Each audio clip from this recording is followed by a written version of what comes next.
It is Mamata Banerjee versus Narendra Modi yet again. This time around, when Prime Minister this morning spoke about the issues concerning Bengal and how the opposition voices were stifled in fact by Mamata Banerjee's establishment, basically resulting in the killing of several of BJP workers. In fact, some of them were also brutally raped as well. In response to that, Mamata Banerjee has said that it is the last thing on planet Earth that Prime Minister Narendra Modi should be lecturing the Bengal government and the Bengal leadership on. Given the fact that Prime Minister Narendra Modi maintained a silence as far as the violence issues in Manipur are concerned, Mamata Banerjee also said that corruption was rampant in the BJP-ruled central government and state governments as well. So she does not need any lecture on that as well as on issues concerning the state as well. Now, when the Prime Minister said that the India, which is of course the opposition unity plank, which has prepared itself to take on the Narendra Modi-led NDA government, essentially said that the Prime Minister said that this is the Gathbandhan of the corrupt. This is a association of those people who only believe in dynasty politics and appeasement politics as well. Of course, Mamata Banerjee says that there is no need for anybody to really come out and lecture them as well, because the government essentially has used all tools in its book to stifle the opposition voices as well. If you remember, then Gaurav Gogoi, the Congress MP, had moved a no confidence motion against the Narendra Modi government, to which, of course, the reply came in from Prime Minister Narendra Modi. Now, the reply that the opposition wanted was the Prime Minister to come out and speak exactly on what happened in Manipur and why was he silent for that long.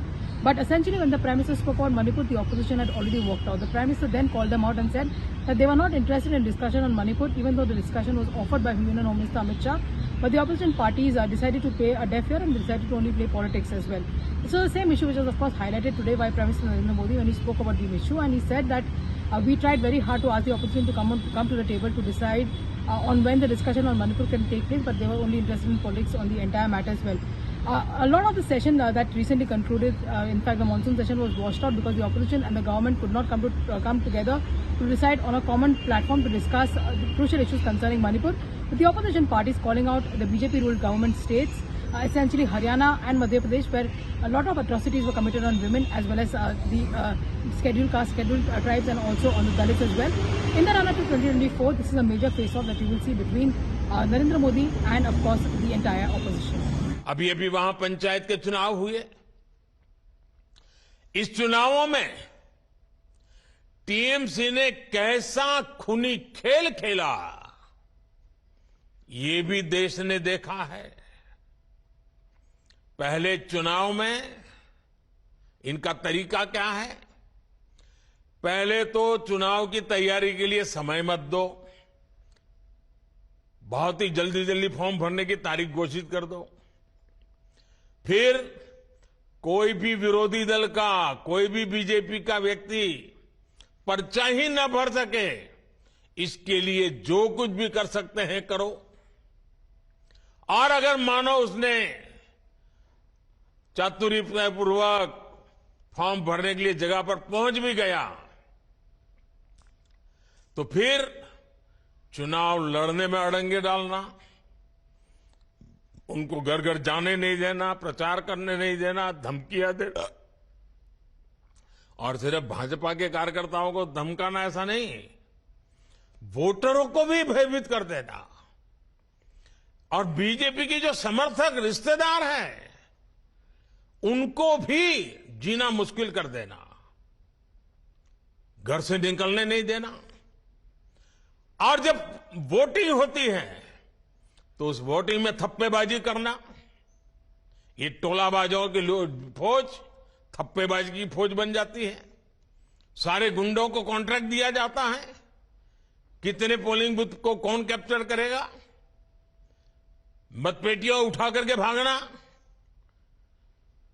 और फिर जब counting होता है तो एक एक vote पर अड़ंगे डालना, भय का वातावरण बनाना, काउंटिंग में से बीजेपी के कार्यकर्ताओं को उठा करके बाहर ले जाना, बैठने नहीं देना।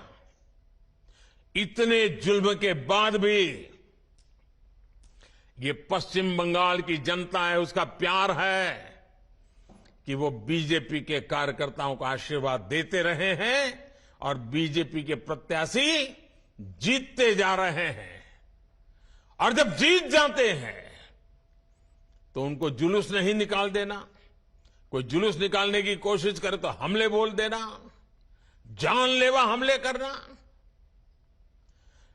पश्चिम बंगाल में टीएमसी की राजनीति का यही तरीका है।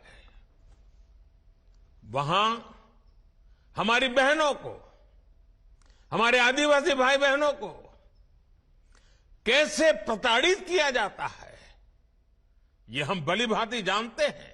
आप करते हैं कि बंगाल में संत्रास हुआ, वायलेंस हुआ, किसने किया? भाजपा। कौन शुरू किया?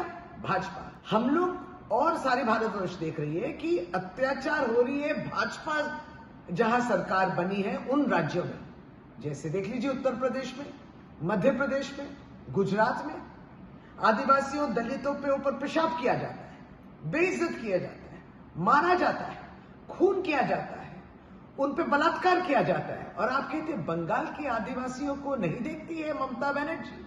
सीएजी की रिपोर्ट हाल ही में ये कहा है कि आयुष्मान भारत बोलिए या और भी जो केंद्र सरकार के जो स्कीम्स है उसमें कहीं ना कहीं कुछ गैप्स आए हैं। बंगाल के विषय आपके जो भाषण में आज आया है, बंगाल से इस तरीके के सौतेला सलूक क्यों इस तरीके की सौतेला व्यवहार किया जा रहा है?